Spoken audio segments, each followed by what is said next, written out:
पकड़ के दे गई तो भैया परदेश तो पिया मान जा मेरी कहे तो जान दरिया बात को बेटी सुरेखा श्यामी पहिए में पिए हाँ तो प्रिय बंधुओं,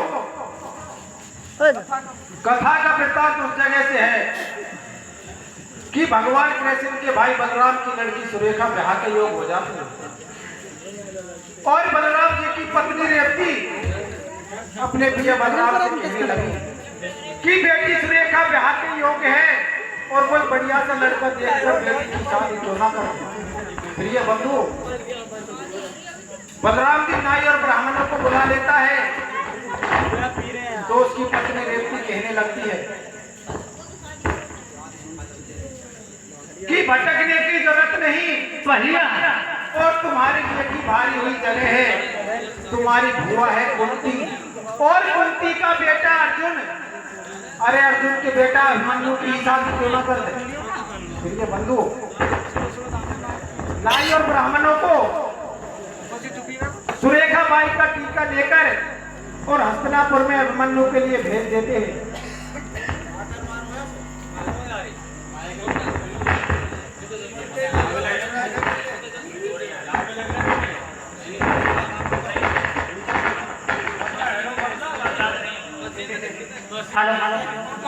हस्तिनापुर के लिए भिजवा देते हैं। उधर क्या होता है कि उस दिन पांचों पांडव हस्तिनापुर में मौजूद नहीं थे, कहीं बाहर गए हुए थे।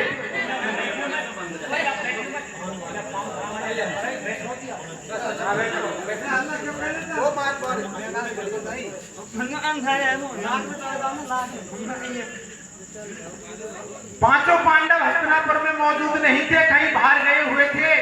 तो कौरव राजा दुर्योधन और उन नाई और ब्राह्मणों को पकड़ लेता है और सुरेखा बाई के टीका को अपने बेटा लक्ष्मण पर जबरदस्त चढ़वा देता है। प्रिय बंधुओं, जब इस बात का पता भगवान कृष्ण को लगा तो अपनी भुआ कुंती के यहाँ पर जाता है और कहने लगा कि सुरेखा बाई का जो टीका था तेरे नाती अभिमन्यु के लिए भेजा गया था। प्रिय बंधुओं, इस बात को सुनकर और माँ कुंती की छाती धड़का खाने लग जाती है। और आगे क्या होता है भैया, कीर्तन के माध्यम से बड़े ध्यान से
फूल की नींव भारी दुर्योधन में जड़ पीछे पड़ो हकीरो भेद कतई ना खोले रे अरे के लक्ष्मण छोरा दियो साथी करवा तू टोले अरे के पीछे पड़ो हकीरो भेद कतई ना खोले अरे के लक्ष्मण छोरा दियो साथी करवा तू टोले अरे कुंती के घर खबर करिए मोर नीचे बढ़ो बदैया में होते गए भुआ तेरे संग कैसे कहिए कन्हैया ने मेरे भाई बलदाऊंगी जाने सुता सुरेखा को तीको आयो अभिमन्यु को कन्या संग में धोखो तो अरे मेरे दुर्योधन को लगा दियो भर के कुंतियों माटियों धातियों मेरी दुर्योधन को लगा दियो भर के कुंतियों माटियों धातियों मेरी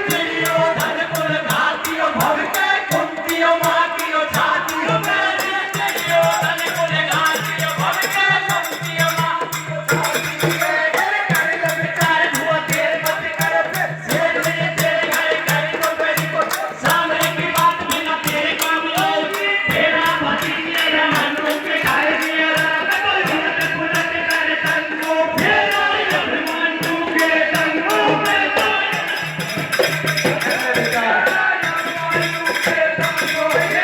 कर ले विचार हुआ देर मत कर शेर मेरे तेरे घर कर दो मेरी को सामने की बात बिना तेरे काम आएगी तेरा भतीजे रमनु के खाए दिया कतल झूठ फुलत कर तन्नो फेरा अभिमन्यु के तन्नो में तो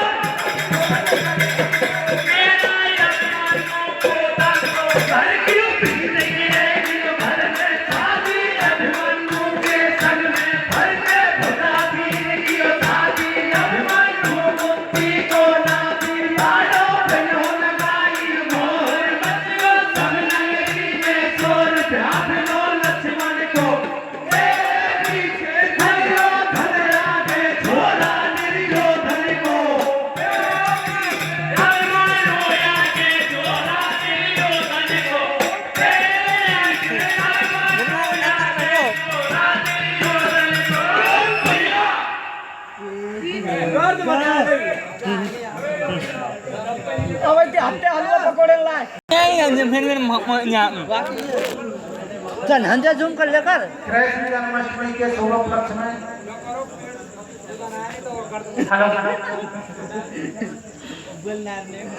न्यू करो न्यू पूछ रहे कविता सनोज तरफ सिंह मास्टर की तरफ से 15 किलो केला वितरण की जाती है उनके लिए धन्यवाद। राधे राधे।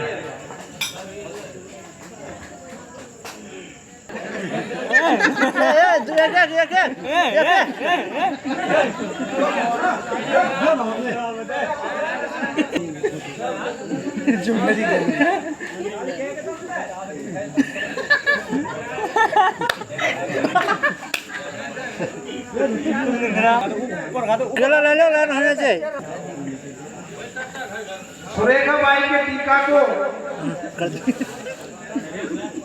और कौरव राजा दुर्योधन अपने बेटा लक्ष्मण पर चढ़वा लेता है और जब इस बात का पता भगवान कृष्ण को लगा तो अपनी भुआ कुंती के यहाँ पर जाता है और कहने लगा कि सुरेखा बाई का जो टीका था तेरे नाती अभिमन्यु के लिए भेजा गया था। प्रिय बंधुओं, इस बात को सुनकर और मां कुंती की छाती धड़का खाने लग जाती है और दिल में सोच करने लग जाती है कि अगर आज अर्जुन घर पर होता तो सुरेखा बाई मेरे ही घर में आ जाती। प्रिय बंधुओं, आगे क्या होता है कि भगवान कृष्ण कहने लगा कि चाहे सगाई लक्ष्मण की हो या दुर्योधन की, अरे फेरा तो अभिमन्यु के ही पड़ेंगे। प्रिय सज्जनों, भगवान कृष्ण के कहने से और मां कुंती अपने बेटा अभिमन्यु को वरना बना लेती है, दूल्हे बना लेती है। उधर में कौरव राजा दुर्योधन अपने बेटा लक्ष्मण को दूल्हे बनाकर और हस्तिनापुर की पूरी सेना को बारात बनाकर द्वारिकापुरी के लिए रवाना हो जाता है। पीछे से मां कुंती, अभिमन्यु और अभिमन्यु की माता सरोद्रा तीनों प्राणी जाते हैं तो जंगल में मां कुंती को गहरी प्यास लग जाती है। अभिमन्यु से कहने लगी, अरे बेटा अभिमन्यु, भैया कहीं से पानी लेकर आई। प्रिय बंधु, अभिमन्यु एक तालाब पर जाता है डोरी नहीं खुसक जाए पानी लेने के लिए। जब पानी भरने लगा तो एक घटोत्कच नाम का राक्षस मिल जाता है। दोनों में घमासान युद्ध होने लगा, लेकिन घटोत्कच से अभिमन्यु की पेश नहीं खाई। उसी समय और घटोत्कच की माता हिडंबा आती है और दोनों का बीच विचारा करा देती है। प्रिय बंधु, हिडंबा कौन थी? हिडंबा पांडव पुत्र भीमसेन की पत्नी थी। हिडंबा के साथ भीमसेन ने उसी जंगल में गंधर्व विवाह किया था। उसी समय घटोत्कच पैदा हुआ था।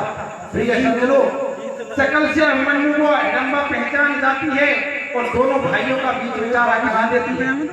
आगे क्या होता है भैया, किस प्रकार से और घटोत्कच मां कुंती के सामने प्रतिज्ञा खाता है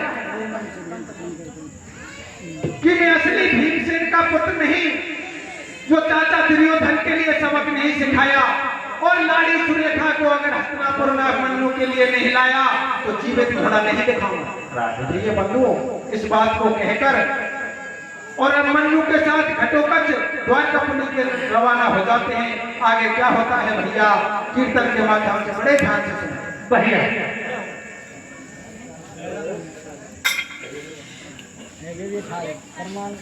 पसीना आएगी एक झटका है खूब गा रहे थे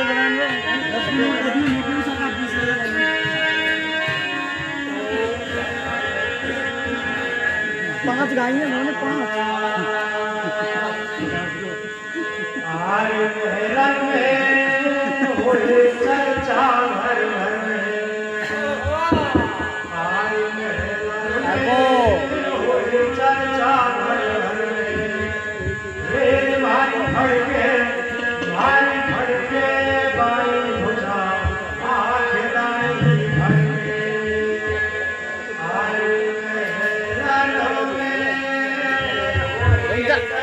आध घंटा में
घटोत्कच और मां कुंती के सामने प्रतिज्ञा करता है।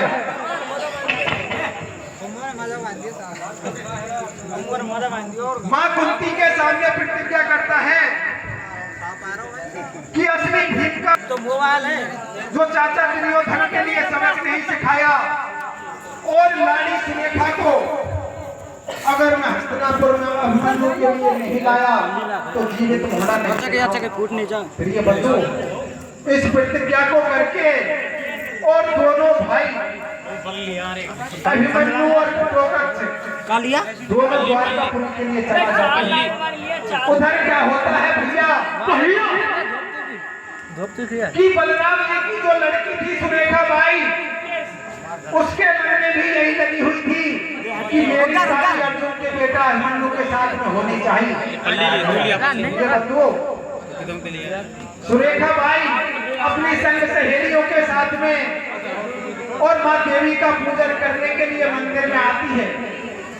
इस बात का पता घटोत्कच और अभिमन्यु दोनों भाइयों को लग जाता है और सुरेखा बाई का हरण कर देते हैं। आगे क्या होता है भैया और किस प्रकार से और घटोत्कच अपने चाचा दुर्योधन के गर्भ को हटाता है कीर्तन के माध्यम से। बड़े ध्यान से सुनो क्या होता है लाला।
बनो बनो की रानी आजी बारात सताती पौड़ी पे होगी आज रे दूल्हे को बाप करो नीचे छोराई ऊपर घोड़ी वो कर दियो नेक बारो की को दूरन मारो गोली पे अरे तेरियो धन के सबनो तारी आगे चल बड़ा दुनिया भोजन करे